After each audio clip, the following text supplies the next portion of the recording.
units don't respond any quicker if you use P instead of H or A, and when you're attacking or patrolling or stopping or whatever. It's just a bit more like Warcraft 3 in that regard, so you can't really achieve the sorts of weird things you could do with Starcraft 1, which was pretty good for Starcraft 1. Anyway, enough gripe, let's get back to the action. The Raven moving out again to try and spot banelings, but I've got a lot of reinforcements now because I have been really bringing the economy along. He's getting us a roach warrior now, pretty late for roaches. Roaches are great earlier on in the game, but you've got to really upgrade them if you want them to do well later on. I've got a couple of tanks here because I'm hoping to try and shell the banelings from long range and do some damage before they close in and wipe me out. Also just worried we'll get Hydralisk at this point. And again, roaches coming in, he's got banelings, he's just... Unfortunately, my opponent might not microing so well, but any minute now should be able to attack. He shouldn't be attacking piecemeal here. This is a mistake my opponent's making. It finally comes in with the banelings, wipes out a tank, both tanks in fact. In fact, my entire army somehow wiped out by all of that. I must admit I'd already been weakened by those little fights there. Although what you saw here is that I picked up some of the Marines with the dropship at the last second just because I knew I'd lose my whole army, and I wanted to keep some units fresh there so I didn't lose the momentum and have my opponent just show up on my doorstep with a number of roaches and kill all my SCVs. So that's one way to stop roaches. Just pick your guys up with a dropship if you've got one. In the meantime, I've got reactors there, so I'm able to produce a lot of Marines, but my macro has been shocking this game. And this is how not to macro on StarCraft 2. It's very easy to macro, but I'm not doing it right because I suck. So there you have it. Building a Ghost Academy 2 just because I can. I think they're quite cool, a lot of fun. Ghosts are a lot better in Terran versus Protoss than in this matchup, but nukes are quite cool because you need overseers, you need upgraded overlords to be able to detect. Zerg don't come with detection straight off the cuff for overlords. You've got to upgrade them to overseers, or whatever they're called these days. And man, he's got a lot of stuff here, got a lot of roaches, easily able to reproduce them. Guess his economy is quite strong. And oh man, this combat is not going to be good. He's got a lot of roaches compared to my Marines. I've got combat shields, I've got stim, and I've been upgrading them, but still, roaches versus Marines isn't that good. You need marauders in the back there. I've run out of marauders. Really struggling to kill him off here. And he's burrowing his guys now, but as soon as I bring in a Raven, or yeah, there's the comsat. You can see those blue lines, meaning the comsat's gone off, and quite easy to shoot everything up. Just a point about graphics in StarCraft 2. The graphics aren't really as impressive as some of the other games that are out in the market now. It's taken too long for StarCraft to come out. However, Blizzard have deliberately made the game look quite basic and easy to visualize so that you can actually see what's going on in the combats, and that's something they've done deliberately. They did mention that, so I think that's a good move. Kudos for them for doing that. As we know, I mean, the novelty of a good-looking game wears off much quicker than the gameplay does. StarCraft 1, 2D game, graphics aren't that great, lasted for 10 years because it was good. Point about what's happening over here. I've got a third base now, and you see about 4 or 5 mules at it. What I've been doing is saving up my energy, and because it takes longer to just transfer the SCVs over there, once that base comes online, I just build all of the mules at that base because you can actually teleport them or just bring them in wherever you want on the map as long as there's a mineral patch. So that's a really great way to populate a third base if it's further away from where your main is, if you don't want to transfer that many SCVs straight away. So that's really quite handy that you can do as Terran. If you're playing Terran, I'd like you to remember that tip. It's quite a good one. Save up some mules, and then because you're probably forgetting to use all those mules in the middle of the combat anyway, unless you're really good. But I mean that's a good point. I mean, it takes a good player, and it does take skill to play this game to its top notch, and that's encouraging. That's what you want. And of course, mules require micro to actually keep up with. It's like producing SCVs during fighting. So there you have it. You've also got to go back to your base and click where to land them as well, so that's important. Now, really fearsome attack coming in here. Somehow he's rebuilt tons of banelings and deciding not to follow me up the ramp, so I'm happy about that. But he's got them bottom of the ramp and they're burrowed. Oh, this looks bad. As soon as I move down there, he's just going to pick them up and wham!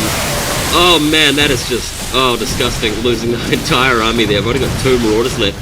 Marauders are what you want against banelings because they're tougher, they can survive that big explosion. But his roach is now just cleaning me up, so despite really feeling like I was in the lead here, just lost all my army like that. Luckily I had some hellions nearby, so I brought them back in. The hellions were there because I thought he'd be attacking with zerglings at some point, and I didn't bother building a couple of tanks, so there you have it. But now that his attack has been stopped, I've got a lot of barracks here, so I'm going to spend a lot of minerals. I've got tons of minerals left over. I'm building more barracks and reactors at my other base there just to try and spend the minerals desperately. Really, macro has just been shocking this game. I must sort of start playing better than this if I want to actually do well at StarCraft 2 because it really sucks. I mean, I must admit I haven't played any games which have been about macro. I haven't played a lot of games where I've had that much minerals to spend, so wasn't really into the familiar feel of actually using that. Now, spotting this expansion over here, Hellion has killed the Hydralisk somehow. And over here it's just Hydralisk. He's decided to switch to Hydralisk for some reason, but usually Marines wouldn't be that good against Hydralisks, but I've really started to upgrade them now. They've got combat shields and stim pack and +2 weapons and armor, so that's making a big difference. That's why I was able to beat his Hydralisks there. He's not upgraded his guys at all. Still desperately spending a lot, as much as I can, trying to get plenty of Marines pouring out of those barracks, and I'm low on Vespene gas, so that is one thing that stopped me from spending so much. Got the Ghost over here, he's quite cool. I've upgraded him to get cloaking, and he's got a nuke armed as well, so just to top the game off, gonna have a bit of fun because it's lasted so long. You normally wouldn't get away with anything like this, but time to move the nuke. And my opponent building yet more Banelings. Got to try and find out a way of dealing with them at some point. But man, those Banelings, they are rough. If you can find a way of dealing with them, you know, kudos to you, and you'll probably do very well against Zerg. Now, at my base at the 12 o'clock position, building a lot of Marines, and they're able to be sent across to his base at the 9 o'clock position, so quite happy about that. He's really done well at spinning his minerals, but not his gas. For me, it's the other way around. I just don't have enough gas to go around on the mineral-intensive stuff, or the gas-intensive stuff that I want to buy. Just try and spend minerals. A point about Hellions, they're great at killing stuff if they've got that upgrade you can give them from the factory. And you need a lot of them to get that splash damage working with crossfires and things. Hellion, it's probably about time I made this point. Hellions are good, but only when you've got a lot of them, and only when they're against a lot of different things. Also, they aren't the equivalent of Vultures. I mean, they are, but they don't work like Vultures did. Vultures, you could micro them against, say, one Vitral Vulture against one Zealot. You could use the patrol button. You could go around and kill. Oh no, Banelings come in. Hey, look at this. All Banelings dying at this point because I've got +3 damage to my guns. So that's how to stop them. But obviously, you've got to actually get to that point first and survive in order to win that way. And my opponent hasn't actually upgraded his Banelings either. But back to my point about Vultures versus Hellions. Vultures have got the speed. They've got the mine mechanic as well, which is a lot more fun. So they're actually a better unit than Hellions. I don't really know what Blizzard was thinking by swapping to Hellions because they are a much worse unit. But nuclear launch detected, going off here in a space. Not really going to do much here, but just I thought I'd show you this replay because this happens. Really satisfying to launch those nukes. They look so cool, but didn't really affect the game, as you can see.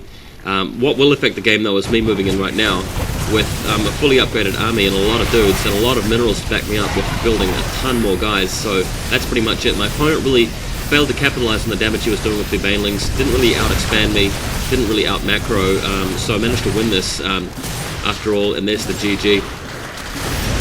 As you can see, all my guys bunching up to just do the ball of death, and tons more Marines marching in, just really spending the money. I still can't even spend 2,000 minerals that are stacked up there. I've got 1,600 gas at this point, just nothing going on. Really took it lazily this game. I should have just sort of stopped worrying about fighting and just gone and built tons of supply depots and just mashed the Marines up. Again, Banelings are waiting for me, but with that many Marines, and since they're that well upgraded, there isn't really much you can do. And eventually he does get in and kill some guys, but plenty of guys coming along, and that's pretty much it. Hope you guys enjoyed this commentary. As soon as I come up against a decent Protoss player, and you know it's a reasonably close game, I'll post a commentary for you, and I'll show you what that's like. Anyway, catch us later.